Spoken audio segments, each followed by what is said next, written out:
E aí, nessa depressão, nessa crise existencial de um quarto de vida, em tudo isso, eu conhecendo o evangelho, falei, cara, deixa eu ver esse negócio aqui de Deus, vamos ver se funciona mesmo.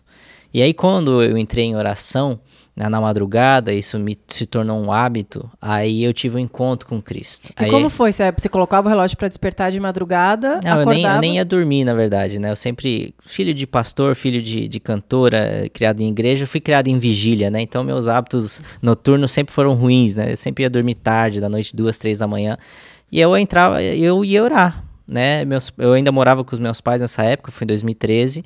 E eles iam dormir, eu ia orar, entrava na minha varanda ali, fechava a porta e começava a orar e Mas você vivia essa duplicidade, uma vida de aparência dentro da igreja e uma vida caída. Exato. Fora. E aí você começa a ser confrontado pelo próprio Deus, mas você começa a encontrar que ali existe algo a mais. Né? Você começa a ver Deus respondendo as suas orações com as circunstâncias da vida, até que você começa de fato a ter experiências com Deus. Né? E eu sempre trago à mente aquele ditado que, claro que a gente traz para o nosso contexto, né? Um ditado mais católico, e quanto mais eu rezo, mais a assombração aparece. Na verdade, quanto mais eu oro, mais encontro com o capeta eu vou ter, infelizmente.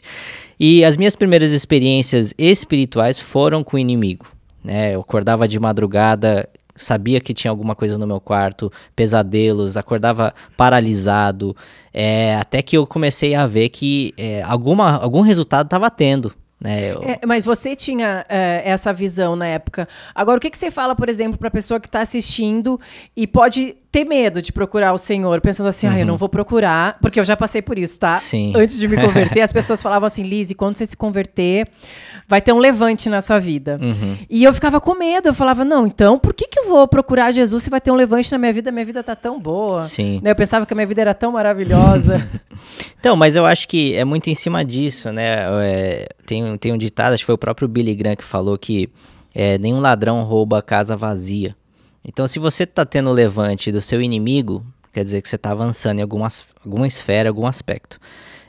E isso é normal, só que a Bíblia nos diz em diversos lugares, não temas. Né? Então, assim, Deus ele fala que você vai ter aflições, você vai ter afrontas, você vai ter levantes, você vai ter tudo isso, mas não temas porque Deus é conosco. Então, se você está sendo permitido a ver algo do mundo espiritual em que a gente não consegue ver com os nossos olhos físicos, às vezes a gente tem algum tipo de visão, mas ele é invisível, mas ele é perceptível. Quer dizer que você, na verdade, está encontrando o caminho da luz. Né?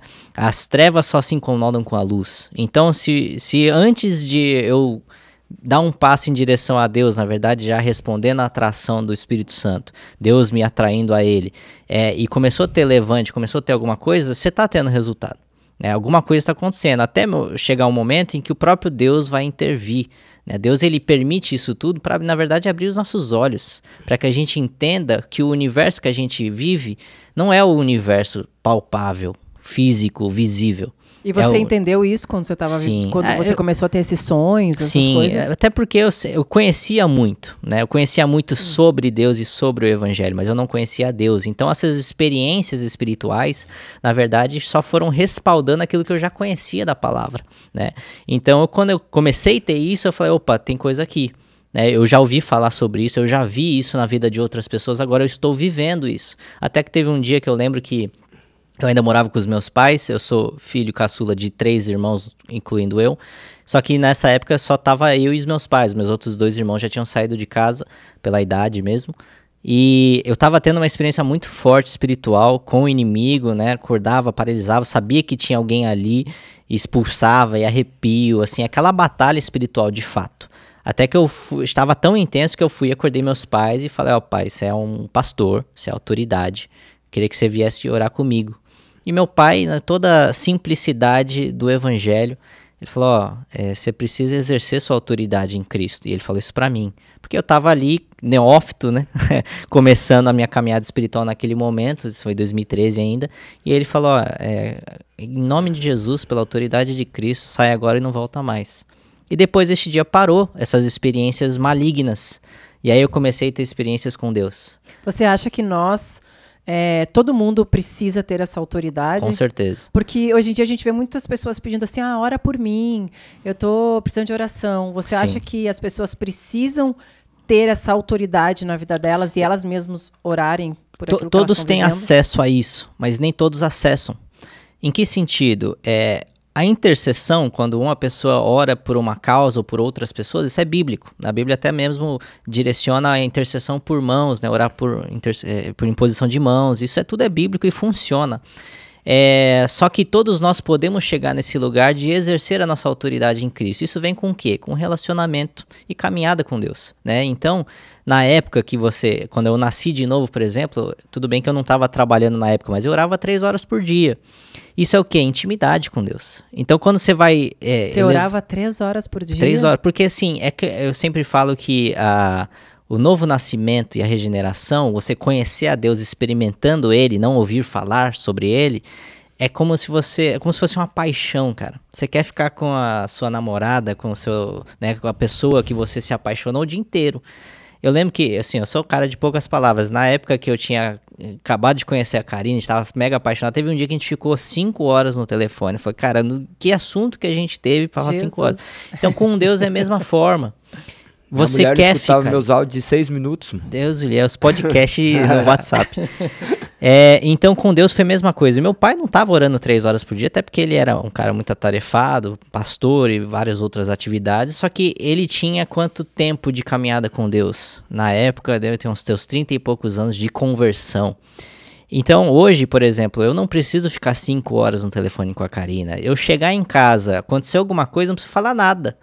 Ela me olha no rosto e fala, o que aconteceu? Já tá entendendo? É intimidade. Conhece. Então, Claro. essa autoridade em Cristo vem com intimidade com Deus, né? Então, no começo, você vai buscar bastante, você vai orar, você vai jejuar, tudo isso são ferramentas ao nosso dispor para que a gente entre o quê? No Santo dos Santos, né? A maior obra de Jesus Cristo foi rasgar o véu de cima a baixo, quando ele expirou, entregou seu corpo ali, né, no sacrifício que ele fez por nós. Todos nós temos acesso ao Santo dos Santos. Antigamente, no Antigo Testamento, na Antiga Aliança, era só o sumo sacerdote. Hoje, todos nós podemos acessar esse lugar. Agora, existem autoridades espirituais? Com certeza, né? Eu vejo isso muito nessa questão, não para o meu próprio avô, né? Meu avô, ele fazia uma oração simples e levantava 50 paralíticos. Por quê? Porque eram décadas de caminhada com Deus. Eram muitos momentos, muita oração, muito jejum que ele já tinha depositado, né? E Deus trabalha com medidas, né? Deus sempre trabalhou com medidas. A Bíblia fala que o pecado do povo chegou numa medida abominável a Deus. Então não foi só um pecado, foram ao longo do tempo muitos pecados. E da mesma forma, as lágrimas e as orações dos santos também são medidas diante de Deus, né?